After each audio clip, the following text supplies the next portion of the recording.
Bienvenue à tous dans ce flash. Après 30 ans d'attente et de calvaire, le pont de Boisflé est ouvert à la circulation. Pont inauguré donc hier par le président Alassane Ouattara. Mobilisation exceptionnelle sur place. Retour sur les temps forts avec Thomas Gessambi.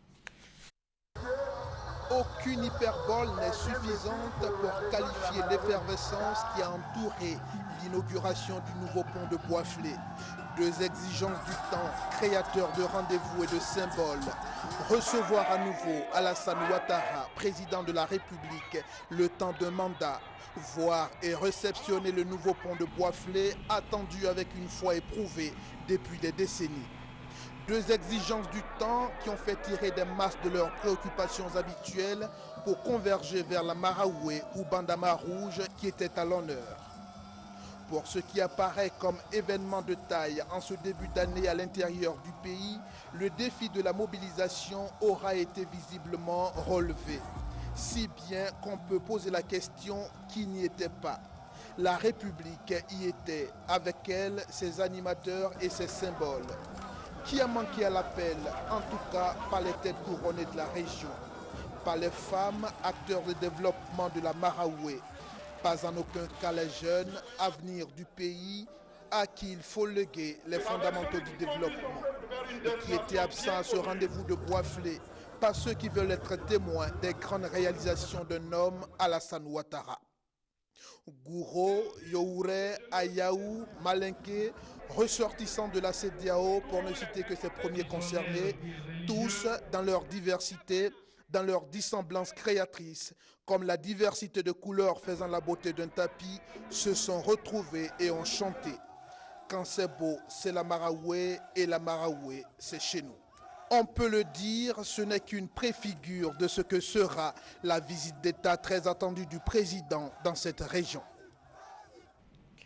La population reconnaissante au chef de l'État lui a rendu donc hommage après l'inauguration, réaction des cadres. Ce que je peux dire, c'est que nous sommes en plein dans le développement et ce développement-là doit être soutenu par tous. Vraiment, je voudrais dire merci au président de la République, merci à son gouvernement et merci à tous ceux qui ont pu faire en sorte que nous ayons aujourd'hui ce pont. Ça peut apporter beaucoup à la région. Aujourd'hui, c'est le pont qui relie toute la Côte d'Ivoire et ça peut sauver vraiment des vies. Vraiment, merci au président de la République. Aujourd'hui, avec ce que le président est en train de faire pour la Maraoué, il est en train de désencourager toute la Côte d'Ivoire. Parce que la Maraoué, effectivement, c'est le centre de la Côte d'Ivoire.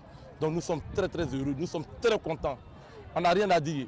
Aujourd'hui, ceux qui sont contents, c'est toute la Côte d'Ivoire entière. Dans notre édition de 13h, nous reviendrons largement sur d'autres temps forts du séjour du chef de l'État dans la région de la Maraoué. Dans le domaine de la santé, le nombre de nouveaux cas d'Ebola dans les 3 pays ouest africains les plus touchés par la fièvre hémorragique connaissent une baisse réelle et constituent un premier signe optimiste, a déclaré jeudi l'Organisation mondiale de la santé. Cette baisse est réelle, mais ne signifie pas que le combat est terminé. Une semaine après les attentats en France, une vaste opération antiterroriste a eu lieu hier en Belgique. Une dizaine de perquisitions ont été menées, ainsi qu'une opération qui a conduit à la mort de 2 djihadistes qui s'apprêtaient à mener un attentat. Et en France, dans l'affaire Charlie Hebdo, l'employé du supermarché Kacher Lassana Batili, qui a sauvé la vie de plusieurs otages vendredi 8 janvier à Paris, va être naturalisé français mardi prochain. Les États-Unis allègent les restrictions de voyage et de commerce avec Cuba. Au lendemain de la libération de 53 prisonniers politiques par la Havane, les mesures annoncées par Washington entrent en vigueur dès ce vendredi et suivent l'annonce de Barack Obama le 17 décembre dernier. Terminons avec l'actualité sportive. Les éléphants de Côte d'Ivoire se sont inclinés hier soir devant les Suédois 2-0 en match amical de préparation de la 30e Coupe d'Afrique des Nations de football, malgré une bonne assise technique et tactique de l'équipe d'Hervé Renard.